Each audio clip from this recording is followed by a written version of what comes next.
Justru kalau kita bicara dalam konteks apapun, ritual-ritual yang ada di dalam tradisi Islam, let's say yang 5 kali sehari sholat, itu kan adalah proses healing sebetulnya.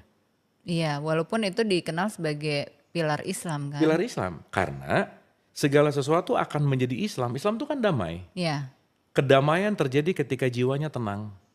Latihan untuk menenangkan jiwa, namanya sholat gitu. So that's why sholat itu dalam bahasa artinya terhubung, connecting. Connecting to the higher self gitu. Itu yang bikin aku jadi pindah kesebut ya.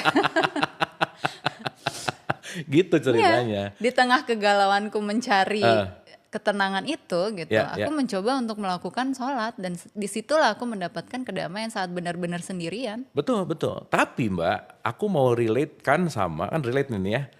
Aku tuh research hampir 14 tahun nih. Benar. Dan kita tahu bahwa, ya maaf ya kalau kita bicara Indonesia negara yang orang Islamnya paling banyak, tapi ternyata nggak paling Islami gitu. Kenapa? Iya. Salah satunya banyak orang di Indonesia yang melakukan ritual nggak ngerti apa-apa. Jadi sekarang ada orang yang baca Qurannya rajin, hatam iya, sholat iya, tapi dia nggak ngerti tujuannya untuk apa. Kenapa? Karena hanya dilakukan dalam bentuk dogma dan doktrin. Iya. So that's why sholat tidak memengaruhi kejiwaan yang tenang, karena dikerjainnya aja didorong oleh yang namanya fearness gitu. Karena kita udah terdogma terdoktrin dari kecil kalau nggak sholat jadi dosa, nanti masuk neraka. Makanya orang kalau ngerjain itu tuh ya yang penting seakan-akan hanya menggugurkan kewajiban, tapi tidak terkoneksi kepada esensial gitu.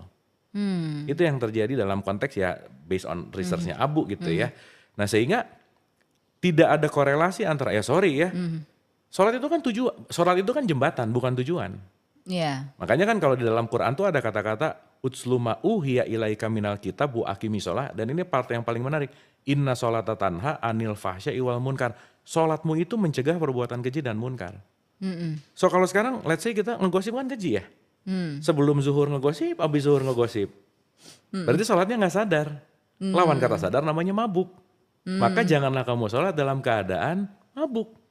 Maksudnya mabuk apa? Iftitahnya nggak ngerti, Al-Fatihahnya nggak ngerti, bacaan pendeknya nggak ngerti. Tiba-tiba Assalamualaikum, udah aja. Nah itu Kilat kan sholatnya gitu. satu kilat. Yang kedua, itu kan cuman aku 4 yang sholat. Jadi kadang-kadang aku tuh nggak bisa ngebedain ini orang lagi sholat apa lagi senam sih gitu. Jangan-jangan cuman olahraga, tapi jiwanya tidak terkoneksi gitu.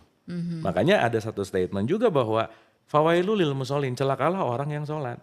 Yang konteks di situ hanya menggugurkan kewajiban, menyelesaikan rokaat, tapi tidak membuat your soul atau jiwa kita safe and secure gitu.